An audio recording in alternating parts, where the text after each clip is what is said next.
दोस्तों बहुत बहुत स्वागत करता हूं आप सभी का।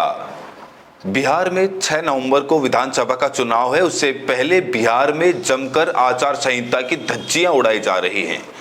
इस समय बिहार में शराब माफिया घर घर शराब पहुंचा रहे हैं, साड़ी पहुंचा रहे हैं, साड़ी के साथ साथ 500 का नोट भी पहुंचा रहे हैं। दोस्तों इस तस्वीर को आप देखिए, ये तस्वीर बहुत महत्वपूर्ण है।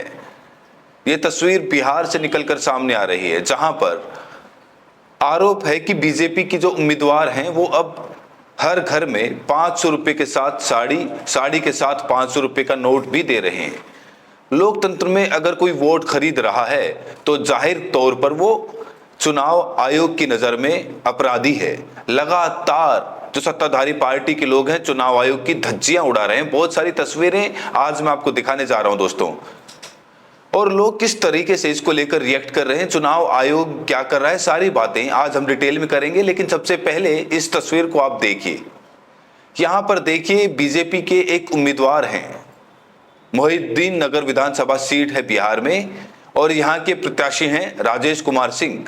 इनका चुनाव चिन्ह आप देखकर अंदाजा लगा सकते हैं कि किसके समर्थक हैं, सत्ताधारी पार्टी के समर्थक हैं। और इन्होंने जमकर आचार संहिता की धज्जियां उड़ाई हैं, चुनाव आयोग के नियमों को ताक पर रख दिया है। और अब आरोप लग रहे हैं कि इन्होंने घर घर साड़ी और पैसे बांटना शुरू कर दिया है। दोस्तों इतना ही नहीं, मध्य प्रदेश सरकार के मंत्री धर्मेंद्र लोधी ने एक बहुत बड़ा बयान देकर नीतीश सरकार की पोल खोल दी है। उन्होंने बड़ा बयान देते हुए कहा है कि बिहार में शराब माफिया एक फोन पर घर घर शराब पहुंचा रहे हैं। बिहार में शराब, दोस्तों ये बात तो सुनकर आपको अटपटी लग रही होगी, क्योंकि बिहार में पूर्ण शराब बंदी है। तो क्या ये सिर्फ दिखावे के लिए है? अगर बिहार में शराब मिल रही है, शराब माफिया सक्रिय है, तो फिर चुनाव आयोग कर क्या रहा है? चुनाव आयोग को इस समय लोग झकझोर रहे हैं। लोग कह रहे हैं चुनाव आयोग सो रहा है या फिर सोने का नाटक कर रहा है। दोस्तों मैं एक आपको काफिला दिखाने जा रहा हूं। अनंत सिंह माफिया बाहुबली अनंत सिंह, दुलारचंद हत्या का आरोपी अनंत सिंह, जिसे सलाखों के पीछे भेजा जा चुका है, लेकिन उसके नेता जेडीयू के जो नेता हैं वो किस तरीके से अनंत सिंह के लिए फील्डिंग लगा रहे हैं, किस तरीके से चुनाव आयोग की धज्जियां उड़ा रहे हैं। दोस्तों एक वीडियो मैं आपको दिखाने जा रहा हूं। इनके रैली में, इनके काफिले में 70 से ज्यादा गाड़ियां नजर आ रही हैं। 1 2 4 गाड़ी तो ठीक है, लेकिन यहाँ चुनाव आयोग क्या कर रहा है ये बड़ा सवाल है। क्या चुनाव आयोग ये फुटेज नहीं देख रहा है? और इस समय देश की जनता जो है, लोकतांत्रिक जनता जो है, वो चुनाव आयोग को जगा रही है, झकझोर रही है कि उठो चुनाव आयोग, देखो बिहार में क्या हो रहा है। दोस्तों बिना देरी किए आप इन तस्वीरों को सबसे पहले देखिए। इन तस्वीरों को देखिए और समझिए किस तरीके से एक अपराधी के लिए जेडीयू के नेता परेशान हैं और कह रहे हैं कि अब आपको अनंत सिंह बनकर अनंत सिंह बाहुबली को जिताना है। एक अपराधी के लिए जेडीयू के नेता इतने नीचे गिर गए कि वो एक अपराधी को जिताने के लिए उसका महिमा मंडन कर रहे हैं। देखिए, अनंत बाबू ने नीतीश कुमार जी के कानून का राज का सम्मान किया और सम्मान करके आज वो हम लोगों के बीच में नहीं है। और जब हम लोगों के बीच में नहीं है तो हम सबों का दायित्व है कि एक एक व्यक्ति अनंत सिंह बनकर चुनाव लड़े।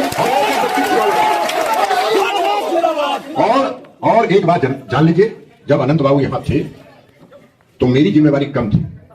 आज वो नहीं है तो हमने आज से मोकामा के चुनाव का कमान संभाल लिया। तो इसलिए आपसे आग्रह है, इसलिए आपसे विनती है कि आज के बाद चुनाव में एक एक व्यक्ति, पंडारक के एक एक आदमी अपने को अनंत सिंह मान के चुनाव लड़े। और तो जेडीयू नेता ललन सिंह खुलकर यहां पर कह रहे हैं कि हर घर अनंत सिंह बनो, हर घर अनंत सिंह बनो। इसी को लेकर प्रियंका भारती जो आरजेडी की तेज तर्रार प्रवक्ता हैं, उन्होंने ललन सिंह जैसे लोगों को करारा तमाचा जड़ा है। एक रिएक्शन मैं आपको दिखाने जा रहा हूं कि किस तरीके से प्रियंका भारती ने जेडीयू सत्ताधारी पार्टी की धज्जियां उड़ाई हैं। देखिए। सिंह जी का सुन लीजिए क्या बोले हैं, अनंत बाबू जब तक बाहर थे तब तक मामला बहुत बढ़िया था, अब अनंत बाबू अंदर चले गए हैं तो आप लोग हर घर को, हर व्यक्ति को अनंत सिंह बनना है। मतलब हर युवा हाथ में AK-47 ले और लेकर के घूमते रहे, गाड़ी में कट्टा बारूद लेकर के घूमते रहो, जो ना पसंद आए उसको गोली से उड़ा दे, अब जो गोली से भी ना मरे तो गाड़ी से चाप के उसको मार दे। ये करे, ये गृह मंत्री जी से जरूर पूछिएगा। ये वही गृह मंत्री जी हैं जो बिहार के लिए लेकर के आते हैं शून्य, इसलिए क्योंकि ये सहकारिता विभाग के भी मंत्री हैं। बिहार में कितना चीनी मिल खुला है पूछेगा, क्योंकि चीनी मिल का सीधा ताल्लुक होता है सहकारिता विभाग से।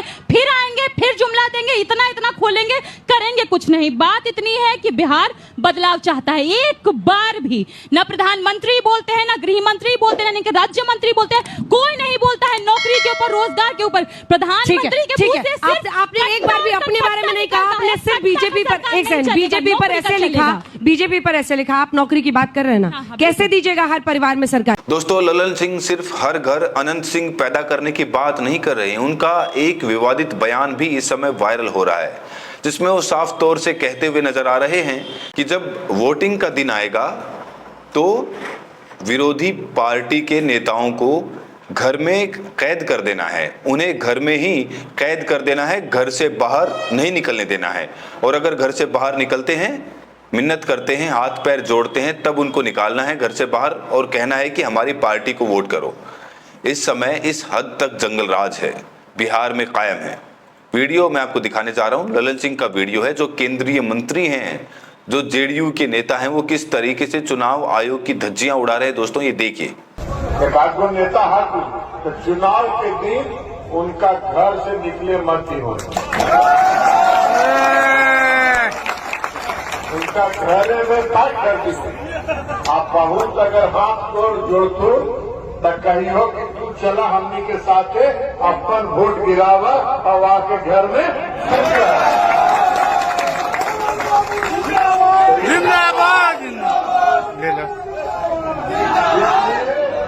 इसलिए आज से सब लोग कमान संभाल लें और कमान संभाल के चुनाव में।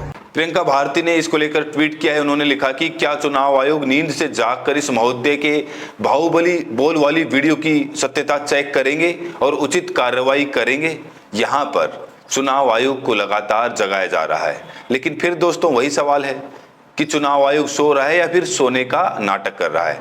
बहुत सारे लोग सोशल मीडिया पर तो ये भी कह रहे हैं कि चुनाव आयोग अब जिंदा नहीं है, चुनाव आयोग से कोई उम्मीद मत करिएगा। उस समय खास तौर से जब सत्ताधारी पार्टी के लोग चुनाव आयोग की धज्जियां उड़ा रहे हैं, आचार संहिता की जब धज्जियां उड़ाएंगे चुनाव आयोग, उस समय बिल्कुल खामोश बैठ जाएगा। जैसे ललन सिंह के मामले में, साड़ी बांटने के मामले में, शराब घर घर पहुंचाने के मामले में, वोटर को 500 रुपया देने के मामले में वो बिल्कुल खामोश है। दोस्तों, एक और दिलचस्प वीडियो मैं आपको दिखाने जा रहा हूं कि वहां की जनता, बिहार की जनता किस तरीके से JDU सरकार से परेशान है, कैसे 20 साल के कुशासन से जनता परेशान है, कैसे हिसाब मांग रही है। एक वीडियो मैं आपको दिखाने जा रहा हूं। इस वीडियो को सबसे पहले आप देखिए। ये बिहार के मोकामा का वीडियो है, जहां पर डिप्टी CM जो सम्राट चौधरी हैं और मोदी सरकार के ललन सिंह रोड शो कर रहे थे, और रोड शो के दौरान जनता ने उनसे अस्पताल और जरूरी मुद्दों पर सवाल खड़े किए। सवाल सुनकर मोदी नीतीश की पार्टी के ये नेता भागते नजर आए हैं। इस वीडियो को भी दोस्तों आप देखिए, ये वीडियो बहुत दिलचस्प है। हॉस्पिटल आदि के बारे में क्यों नहीं बोलते हैं सर आप कभी कुछ? यहाँ का क्या समस्या का समाधान होगा कि नहीं सर? क्या है, क्या व्यवस्था है वहाँ? व्यवस्था तो फिलहाल ललन बाबू के पास इतनी अच्छी पदवी है, 8700 करोड़ का बजट है इनके पास एक साल में, जो कि 40,000 करोड़ का होता है 5 साल में। क्या उसका क्या कर रहे हैं? उस पैसे का कहाँ जा रही है वो धनराशि? 5 विधानसभा है, कोई जवाब नहीं। कोई जवाब दीजिए, हम लोग भी वोट करते हैं। ये मोकामा के साथ इतना सौतेला व्यवहार क्यों? जवाब दीजिए। तो बिहार विधानसभा चुनाव के दौरान किस तरीके से नियमों का पालन हो रहा है, कितना निष्पक्ष तरीके से बिहार विधानसभा का चुनाव होने जा रहा है, ये जो तस्वीरें दोस्तों मैंने आपको दिखाई, उससे आप साफ तौर से अंदाजा लगा सकते हैं। चुनाव आयोग को इस समय कटघरे में लोग खड़ा करें, लोग कह रहे हैं कि ये भारत का चुनाव आयोग नहीं है, ये तो भारत सरकार का चुनाव आयोग है। खुले आम आचार संहिता का उल्लंघन कर रहा था अनंत सिंह। लोग कह रहे हैं कि अनंत सिंह तो 40 गाड़ियां लेकर चल रहा था, लेकिन ललन सिंह तो अनंत सिंह का बाप निकला। ये तो 70 गाड़ियों का काफिला लेकर चल रहा है और चुनाव आयोग खामोश बैठा हुआ है। बड़ा सवाल यह है कि क्या चुनाव आयोग इन तस्वीरों को नहीं देख रहा है? सोचकर देखिए दोस्तों, अगर ललन सिंह की जगह, अनंत सिंह की जगह, मोदी शाह की जगह, नीतीश कुमार की जगह कोई विपक्षी नेता होता तो क्या अब तक चुनाव आयोग खामोश बैठा होता? नहीं बैठा होता। तो फिर अनंत सिंह जो बाहुबली माफिया है, उसका नामांकन रद्द क्यों नहीं हो रहा है? और ललन सिंह के खिलाफ एक्शन कब होगा? क्योंकि ललन सिंह ने लगातार चुनाव आचार संहिता की धज्जियां उड़ाई है, चुनाव आयोग के नियमों का उल्लंघन किया है, नियमों को ताक पर रखा है। तो जरूरी है, अगर निष्पक्ष चुनाव कराना है तो चुनाव आयोग को यहां पर एक्टिव होना पड़ेगा, सक्रिय होना पड़ेगा। बहरहाल दोस्तों, इस वीडियो में इतना ही। जिस तरीके से आचार संहिता की धज्जियां बिहार में उड़ाई जा रही है, क्या लगता है क्या चुनाव आयोग उनके खिलाफ कार्रवाई करेगा?